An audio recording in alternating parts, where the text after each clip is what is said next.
Bien, el día de hoy vamos a comenzar a trabajar con redireccionamiento.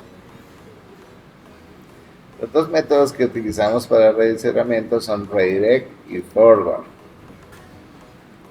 La diferencia fundamental entre redirect y forward son que redirect me resetea a la URL original y forward se mantiene en la URL especificada.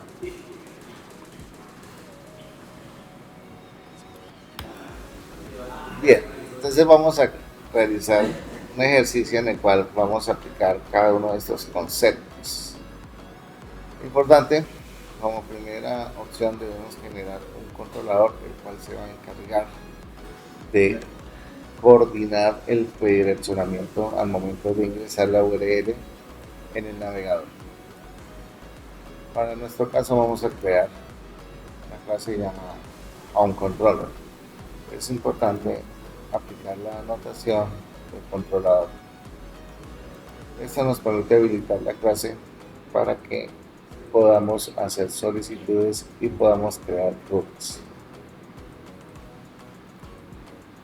Para crear una ruta o un endpoint podemos utilizar getMapping, pero tenemos la posibilidad de establecer múltiples enlaces o rutas o endpoints haciendo uso de las llaves. Y cada una de esas URLs que queremos especificar las podemos separar con una coma. A continuación definimos el método que queremos implementar. Es importante tener en cuenta que este método debe coincidir al menos con uno de los endpoints que hemos establecido. Ahora bien, ¿cómo aplicamos cada uno de estos elementos? Para aplicar el redirect simplemente utilizamos el rule, utilizamos el método redirect y aplicamos la URL a la cual deseamos redirigirnos en el momento que se haga la petición. Vamos a revisar en el navegador cómo funciona esto. En este caso tenemos un controller y tenemos el forward. Cuando usamos forward y hacemos la petición, podemos notar en la URL que no se resetea la información de navegación, se mantiene la ubicación que el usuario ha digitado. Pero si reemplazamos el forward por redirect,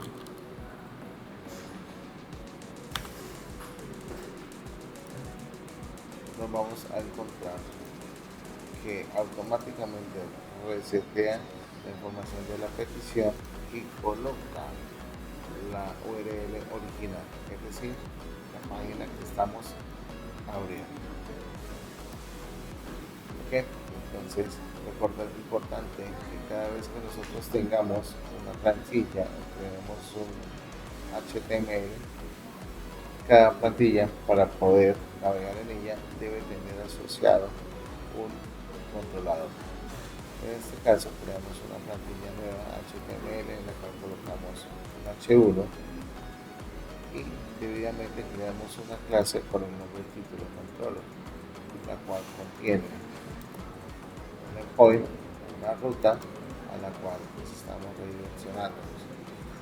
Lo importante es que en esta clase podamos implementar la lógica que necesitemos trabajar. Ahora bien, en el home controller ya podemos indicar título. Por ejemplo, lista y al momento de hacer la petición debería cambiar a lista. ¿Okay? Entonces, ahora sí, por favor, hagamos el ejercicio práctico implementando estos dos métodos.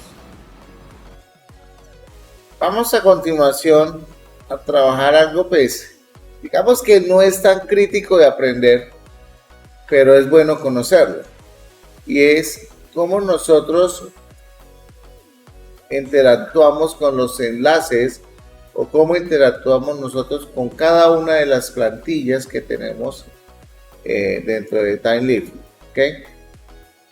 Ya con esto prácticamente nosotros podemos estar capacitados en hacer todo nuestro front y nuestro back dentro del mismo proyecto, sin necesidad de usar Angular, sin necesidad de utilizar React, a punta de JavaScript y CSS, o en su defecto con Bootstrap, ¿okay?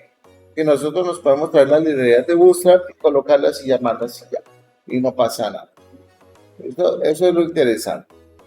Obviamente, pues, TimeLeaf no es que sea un motor de creación de vista muy usado porque todo el mundo se encamina a esas áreas, hacia React, hacia Vue o hacia Angular. Pero, ¿quién quita, no? ¿Quién quita?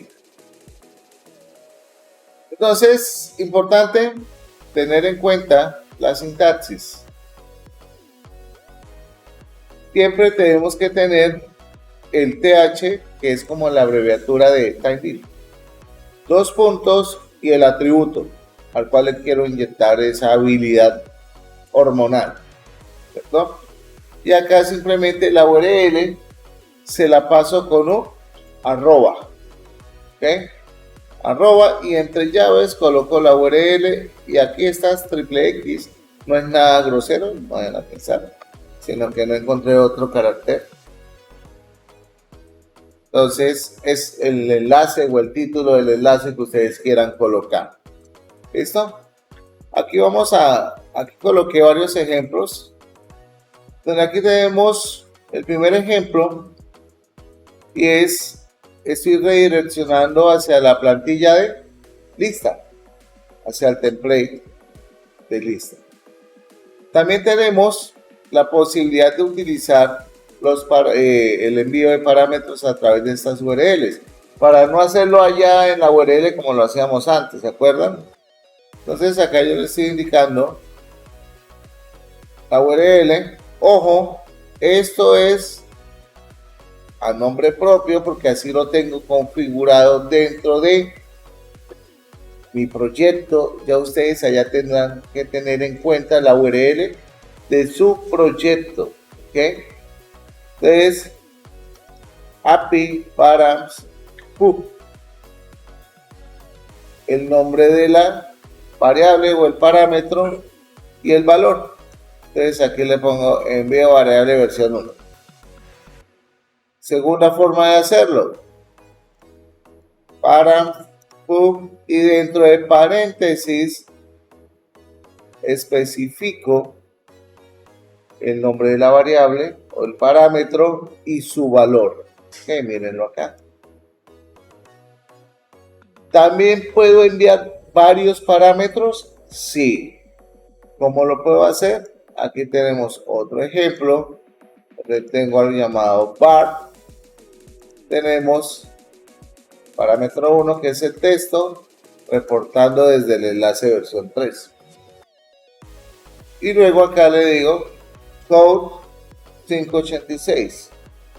Quiere decir pues, que voy a enviar este dato. Dice envío variable versión 3. Esto quiere decir que ya con esto nosotros podemos trabajar y enviar este tipo de mensajes a través de enlaces, y lo puedo hacer a través de mi plantilla TimeLeaf. Ojo, es muy diferente ya cuando lo hacemos desde Angular, React o cualquier otro de esos frameworks, herramientas de front, ¿ok? Entonces yo, por ejemplo, acá puedo decir esto. Espero acordarme. Creo que este es details. Entonces, ver lista. Listo. Ahí tengo el enlace. Si le doy acá, envío variable versión. Entonces me dice mensaje, reportando desde el enlace. Ese es el mensaje que yo le envié. Fíjense que aquí no tengo ninguna plantilla, ¿no? Estoy haciendo la petición a un endpoint específico. Versión 2, reportando desde el enlace versión 2. Y ahora tenemos el último, que es cuando yo le envío los dos valores. ¿Okay? Entonces fíjense que es muy fácil desde TimeLeaf. Lo que pasa es que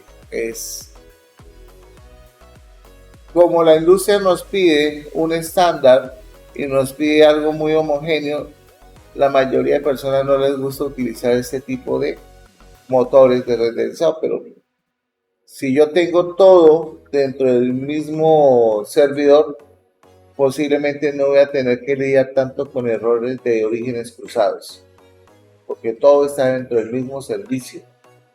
¿Okay? Mientras que si yo tengo mi backend en un lado y mi frontend en otro lado, cuando ellos no se comuniquen, este señor, si no le acepta la petición, porque nosotros no controlamos esas peticiones o no le dijimos al backend que, oiga, esté pendiente que si le hacen una petición desde acá, recíbala y procésela, pues él me la va a rechazar y no me va a dar la información. Entonces son cosas que hay que tener en cuenta al momento de trabajar con un front fuera del backend. ¿Listo? Entonces, por favor, si quieren hacer, vamos a hacer el ejercicio práctico de los enlaces. Si quieren hacerlo con el paso de variables, hágalo. Creo que ya tenemos un ejercicio previo. Bien, sigamos acá. Llegamos a uno de los temas bastante interesantes y más esperado por la mayoría, y es cómo puedo hacer un despliegue. Cuando hablamos de despliegue, estamos haciendo referencia a que ya nuestro aplicativo pasa de la fase de desarrollo a la fase de deploy. ¿Ok? Y es prácticamente ya cuando habilitamos todo lo necesario para que podamos liberar nuestra aplicación y que pueda ser consultada desde cualquier parte del universo. ¿Okay? Entonces, prácticamente para hacer el despliegue es muy sencillo. Lo primero que ustedes deben tener en cuenta para hacer despliegue es que deben tener instalado el JDK y deben tener instalado el JRM y todas las herramientas necesarias. ¿Okay? Ahora bien, lo primero que van a hacer ustedes es en el aplicativo que están trabajando, obviamente no tener ningún error. ¿No? Lo principal. Lo segundo que van a hacer es visualizar los archivos que tienen disponibles dentro de su proyecto principal.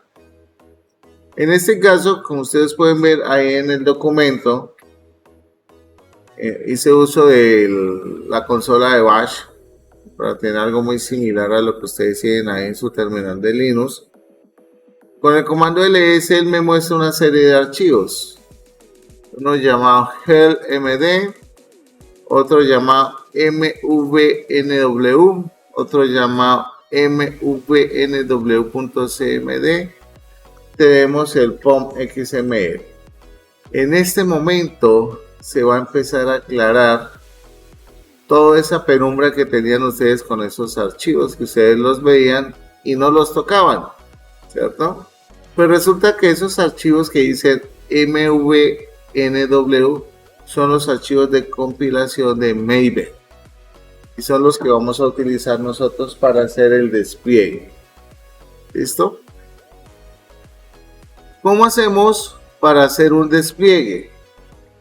Estando en la carpeta del proyecto, ojo, es obligatorio estar en la carpeta del proyecto.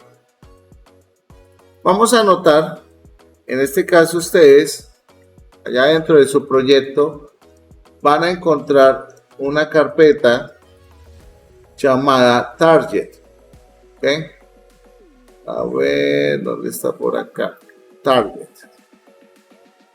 En el caso de ustedes, esa carpeta tiene que estar, bueno, vacía entre comillas porque tiene dos elementos. ¿Quiere, por favor, revísenla? ¿Está vacía o contiene algo? Contiene como dos carpetas que dice clases, algo así. Pero igual eso no contiene nada. ¿Listo? Entonces vamos a ejecutar esos comandos. Vamos a ejecutar este comando el cual consiste en lo siguiente. Este es el comando de compilación.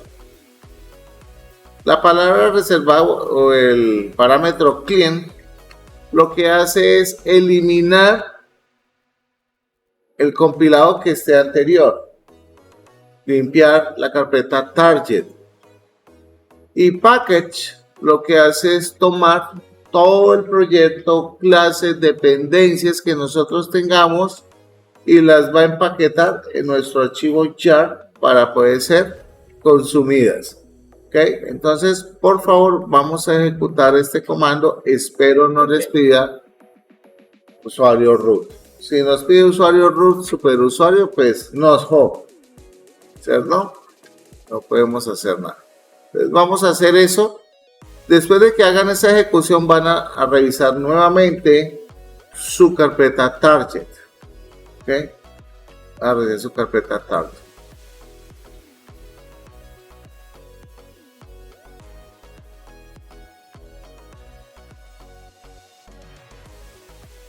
Entonces, en ese momento, Sara ya se encuentra dentro del proyecto, ¿cierto? Vamos a entrar a la carpeta target, por favor.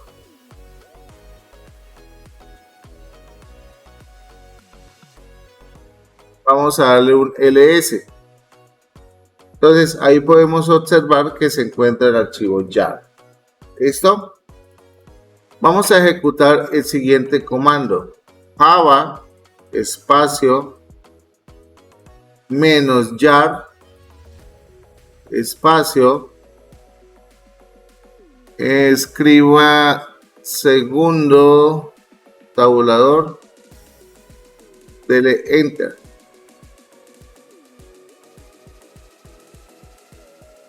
En ese momento se está desplegando el servidor y ahí le está dando error, pero es por el puerto. Suba Sara. Suba para poder identificar el error, a ver si es por el puerto.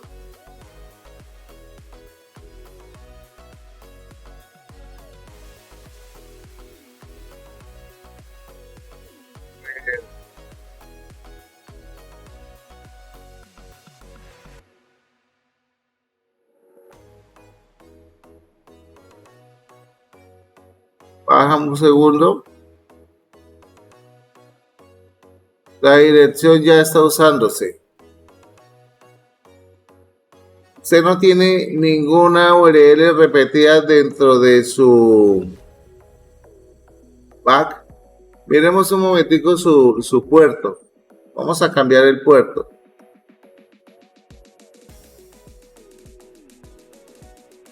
¿Qué otro puerto? Listo. Claro, vuelvo a ejecutar el comando de compilación. No, de compilación.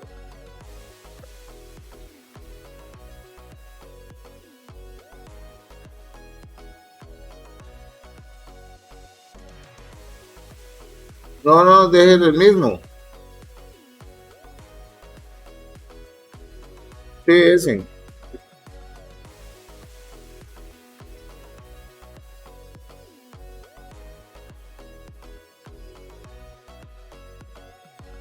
Tratemos de ejecutar ese mismo comando allá en la terminal si no lo ejecutamos desde Visual Studio Code. Si tiene un error de algún puerto o algo que tenga mal en la configuración, si ya es culpa suya. Váyase a la terminal.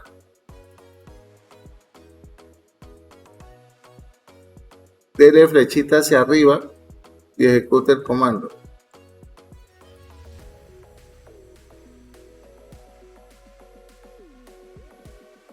Dele ls, Sara.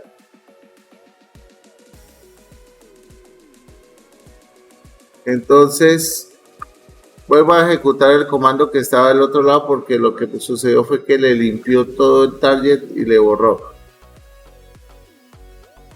No, pero váyase a Visual Studio Code.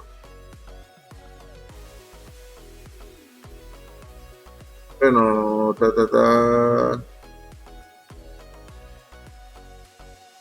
ahí lo limpió. Vamos a esperar. Segundo. Lo generó en teoría. Ahí está, segundo web play ya. Váyase para el otro lado para la terminal. Del un LS.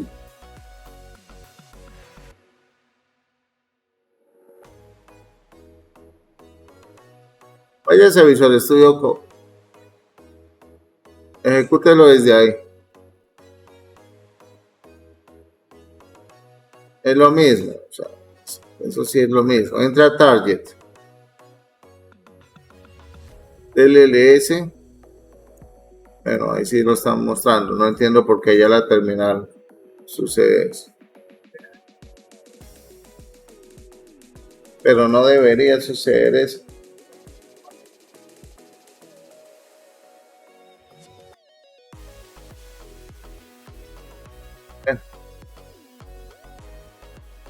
Cosas del sistema grosero es.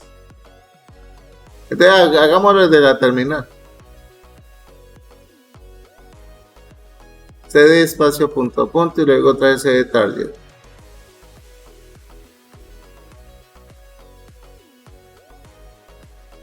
ls de nuevo. Listo. Ejecute nuevamente el comando del.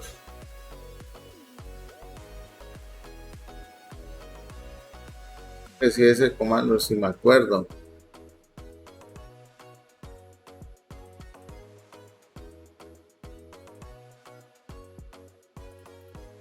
¿Qué puedo nada?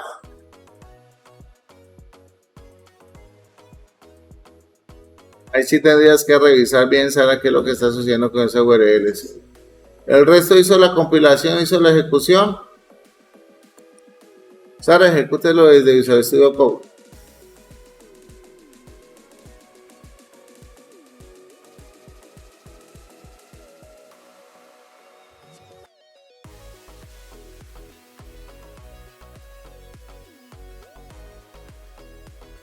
Ya, ahorita miramos una cosa, Sara.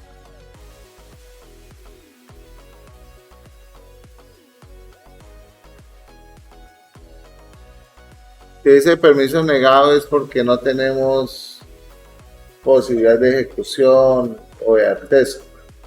¿Sí? O sea, hace que matanga. Regálenme un segundo, Sara, entre al archivo de. Váyase al principal, a la clase principal. No. Ya en este punto, bien, por acá, continuando con nuestro estudio, aquí pues hice también la prueba con el PowerShell de cómo hacer la ejecución de ese Java. Hay un tema muy interesante y nosotros hemos visto algo de inyección de dependencias, pero la inyección de dependencias que hemos visto ha sido algo muy superficial. La inyección de dependencias hay que ir mejorando el proceso, vamos a ir paso a paso entendiendo que esto es este tema para poder llegar al tema real que es JPA, porque de aquí en adelante JPA con Hibernate va a ser a punta de inyección de dependencias. ¿Okay? Hay que crear un nuevo proyecto. En este caso, a mí me llegó a Visual Studio Code la actualización de Spring Boot de la versión 3.32. ¿Okay? Entonces voy a usar la versión 3.32. ¿Qué cambia? Nada. ¿Okay? Nada. De pronto hay unas cositas que no hemos ahondado todavía. De pronto cambiarán en ese punto. Entonces, van a crear, por favor, un nuevo proyecto para Spring. ¿Qué nombre le van a colocar? El que ustedes quieran. Yo le puse DI de Dependency Injection. Si ustedes quieren colocarle inyección de dependencias, colóquele. El nombre, pues, entre más claro sea para la referencia del proyecto, mejor. ¿Ok? El nombre del artefacto que le definí fue app-di para mí. ¿Ok? Ese es el nombre del artefacto. Importante, cuando vayan a agregar las dependencias al proyecto, agreguemos estas 3 dependencias. Aquí ya no vamos a agregar la dependencia de TimeLeaf, ¿ok? Porque ya nos vamos a enfocar netamente hacia el área de REST. O sea, vamos a empezar netamente con backend, simulando todo esto y haciendo cuenta que vamos a hacer una paginita en HTML externa y vamos a consumir todos los recursos de acá.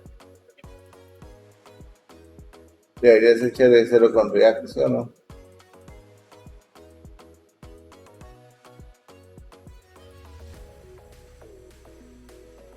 Después de que creen el proyecto, van a crear 3 paquetes, pero ojo, esos 3 paquetes deben depender del paquete principal, ¿ok? Van a crear los paquetes llamados controlador, modelo, repositorios y servicios, ¿ok? Entonces, por favor, hagamos hasta acá. Creen el proyecto, agreguen los paquetes, las dependencias y damos 10 minuticos para eso. Bueno, listo, sigamos acá. Entonces, lo siguiente que vamos a hacer es a crear una clase que se va a llamar producto o product. Esta clase la vamos a crear en el paquete de modelos. Este tipo de clases que nosotros definimos y que hemos venido trabajando normalmente, que solo contienen una estructura base. Cuando hablamos de una estructura base, quiere decir que está compuesta de constructores y de métodos getter y setter. Están dentro del contexto de POJO.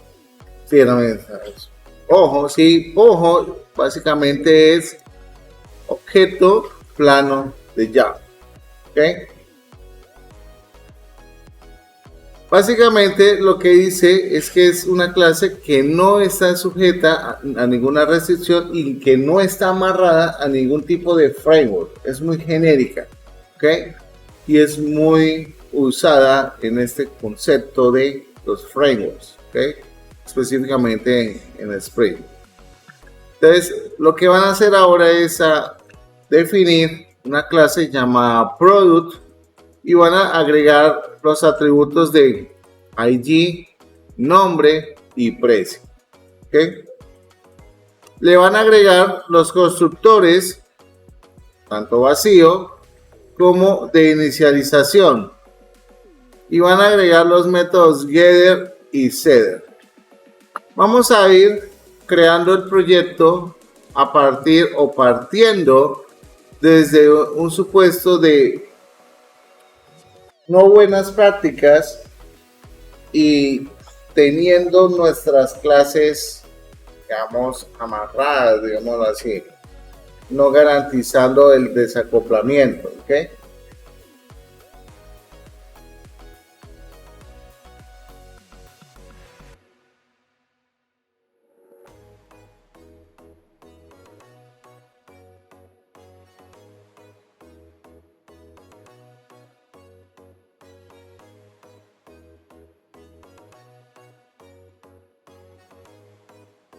Bueno, vamos entonces ahora con los repositorios. Nosotros hemos hablado de repositorios, hemos mencionado algunos conceptos muy por encima acerca de repositorios. Los repositorios básicamente nos van a ayudar a poder acceder a los datos, ¿ok? Acceder a la información que está en la base de datos. Dice que un repositorio es una interfaz que proporciona mecanismos para realizar operaciones de persistencia y recuperación de datos. ¿Okay? En términos más simples, un repositorio se utiliza para interactuar con la base de datos o con la data que tenga. ¿Listo? Aquí, eso, una vez que son para lo que sirve un repositorio. Entonces lo siguiente que vamos a hacer es crear un repositorio en la carpeta o en el paquete de repositorios que ustedes crearon. Normalmente cuando uno crea un repositorio, siempre le pone nombre de ese repositorio la palabra repositorio. ¿Okay? Aquí vamos a tener ese repositorio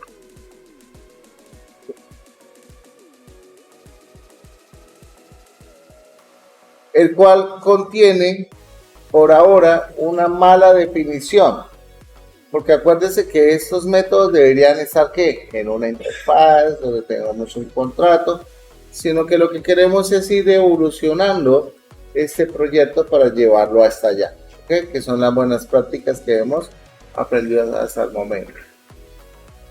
Aquí tenemos una lista la cual va a contener una serie de productos donde vamos a tener nuestro constructor, y a ese constructor le voy a asignar 10 productos, donde cada producto está con su código.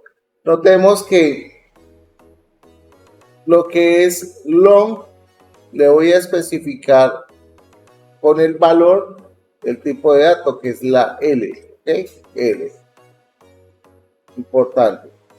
Aquí tenemos el método de encontrar todos los registros que me va a mostrar o me va a visualizar todos los productos, y tenemos el Find by ID. Présteme la atención acá. Aquí, ¿qué se está usando? ¿Esto qué es? Maritza, acuérdeme.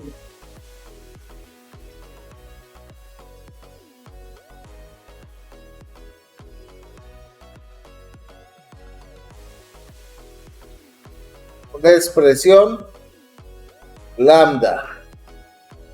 Aquí es donde empezamos nosotros a utilizar expresiones lambda a lo que marca.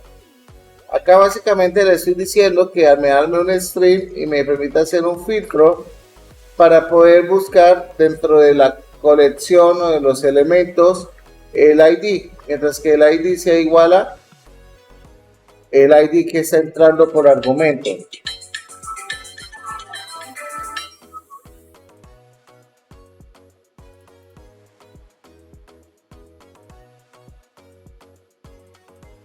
Importantísimo que cuando yo haga este tipo de expresiones, sobre todo en esta que es de filtrado, le especifique cuántos elementos voy a obtener. En este caso le voy a decir que me obtenga el primer registro que encuentre que cumpla con esta condición, ¿ok? Adicional a esto, tengo aquí un or else throw. Es muy importante colocar esta expresión que me va a permitir evaluar en caso de que ocurra un error o cuando la respuesta sea nula. ¿Okay? Incluso ustedes cuando ingresen pueden encontrar otro que dice or else igual a true o a null. También se puede utilizar. En este caso estamos utilizando el or else throw. Por favor, construyan esto. Listo, chicos, entonces vamos a lo siguiente. Vamos a mirar el tema del servicio. Los servicios básicamente dice que es una clase que contiene la lógica del negocio de la aplicación. Los servicios se utilizan para encapsular esta lógica separándolo de la capa de controladores y la capa de acceso de los datos, lo que resulta un diseño mucho más limpio de mantener. Recuerdan que cuando ustedes trabajaban las aplicaciones en Java, ¿para qué utilizaban la clase o la interfaz de servicio? Para poder definir ¿qué? Los contratos, ¿se acuerdan? Bueno, aquí vamos a definir un servicio el cual no tiene nada que ver con lo que ustedes hacían, simplemente estamos generando ese servicio como lo haríamos en versiones acopladas, no con un desacople. ¿Ok? Entonces, por favor, vamos a crear nuestra clase de servicio. ¿Qué nombre le voy a colocar? Product Service. ¿Ok? ¿Qué va a tener Product Service? Va a tener dos métodos, los cuales se van a encargar de llevar a cabo un proceso. El primer método que tenemos acá me va a tomar el resultado de la data, en este caso la lista, y lo va a convertir en un string. Luego va a mapear, y en ese mapeo lo que voy a hacer es a modificar el valor que va a tener el precio. ¿Okay? Y le voy a incrementar el 1.45 a ese precio para ser muy generosos con el cliente, ¿cierto? Y a la P le estoy diciendo donde P va a contener pues, el elemento de cada una de esas iteraciones. Le voy a decir set price y le voy a decir price más el impuesto.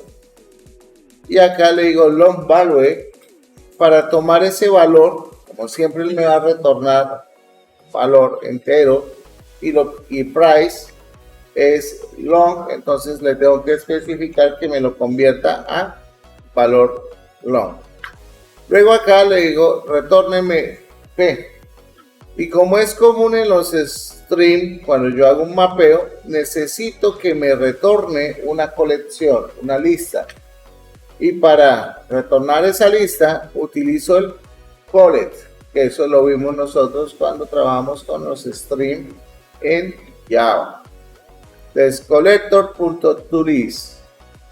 Luego tenemos el último método que es el find by ID, el cual me va a permitir pues buscar un elemento basado en el código. ¿Listo?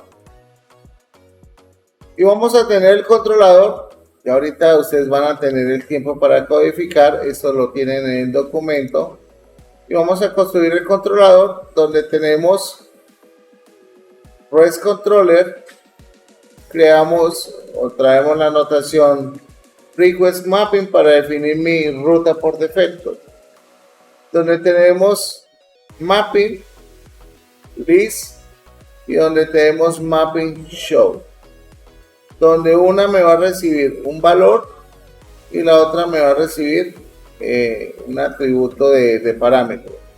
Por favor revisen esto y hagan correcciones si salen errores y me cuentan qué error pueden encontrar. Descodifiquen estas dos cosas y van a probar con Insomnia o con ThunderClaim haciendo peticiones a estos dos endpoints para tratar de listar todos los productos o listar un producto específico. ¿Ok? Entonces hagamos eso por favor.